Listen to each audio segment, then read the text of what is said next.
Okay, this is the review questions number 11 through 17. So we're going to start with number 11. We collected some data on a college class, and it showed the effect of the number of absences had on the students' exam scores, and it's shown right here. Number 11 says, which of the following best describes the correlation between the number of absences and the exam score? There are three types of correlation: positive, negative, and none. So here, they are going down. When the number of absences increase, the exam score decreases. And in our values, if one goes up and one goes down, that means it is a negative correlation. So I can get rid of these two because they say positive. And then the next one says we have to decide if it's strong or weak. So remember that the stronger something is, the closer to a single line it will be, and the weaker it is, our data points are more spread out. So if I were to draw a line going through here, I can see that those are pretty close together. So I'm going to say that that is a strong negative.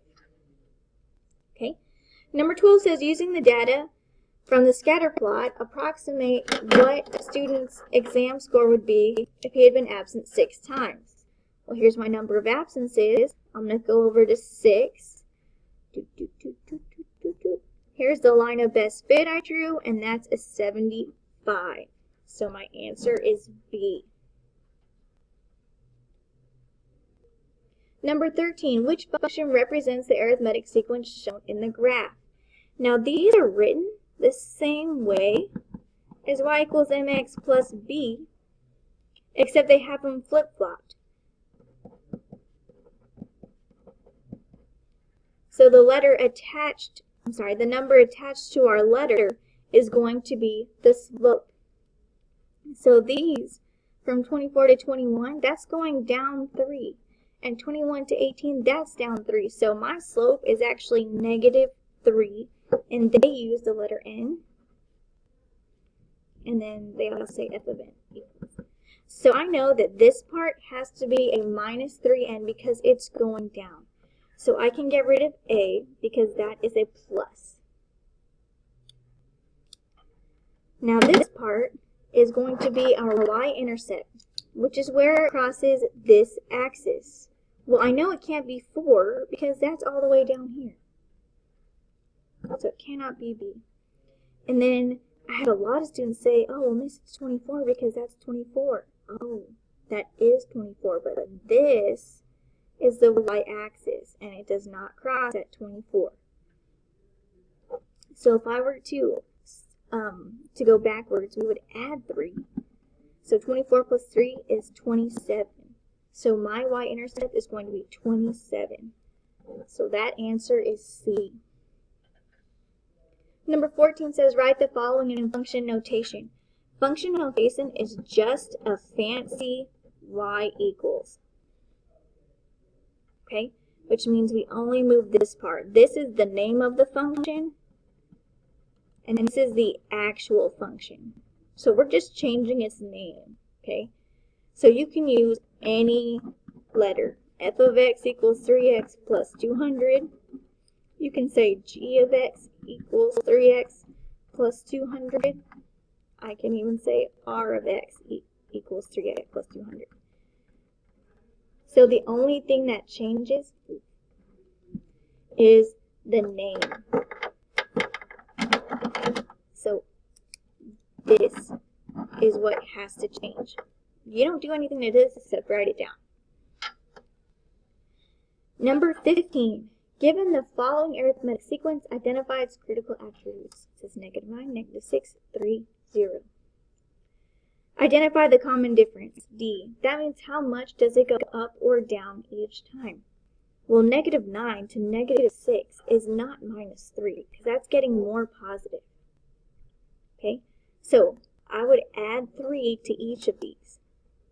If you owe your mom $9 and you give her 3 to pay her back, now you only owe her $6. So we're adding 3 each time. So our common difference is plus 3.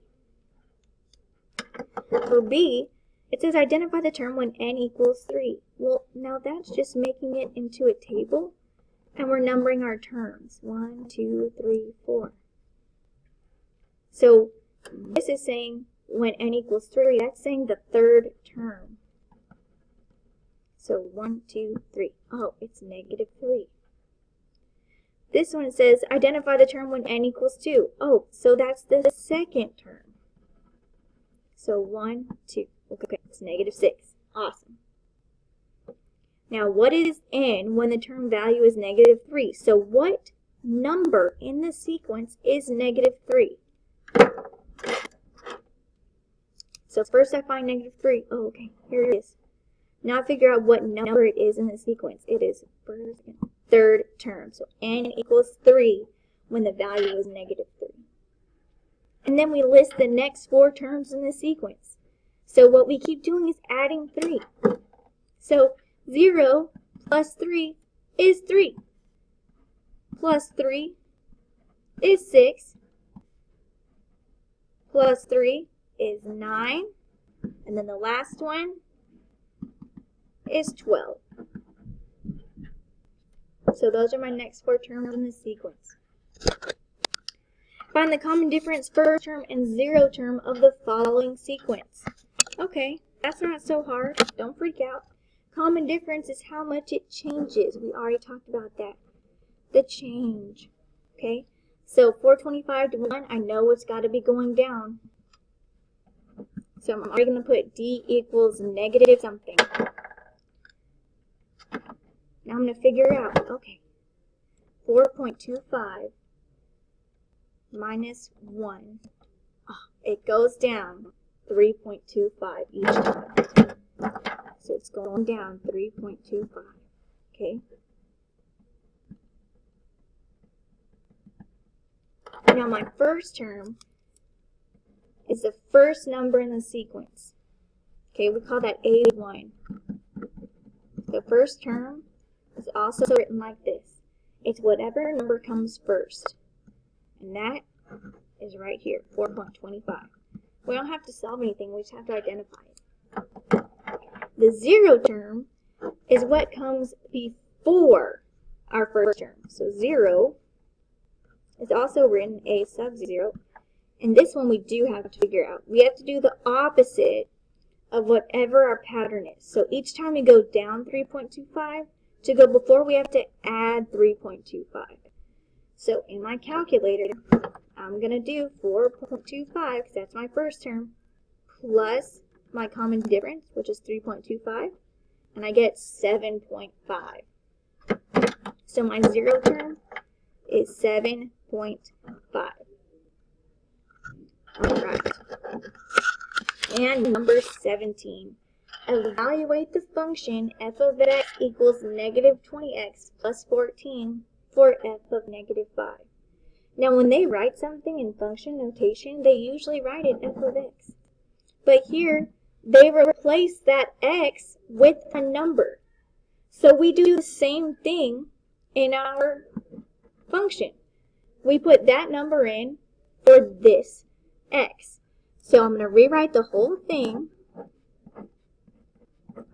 except I'm going to put the -5 right here.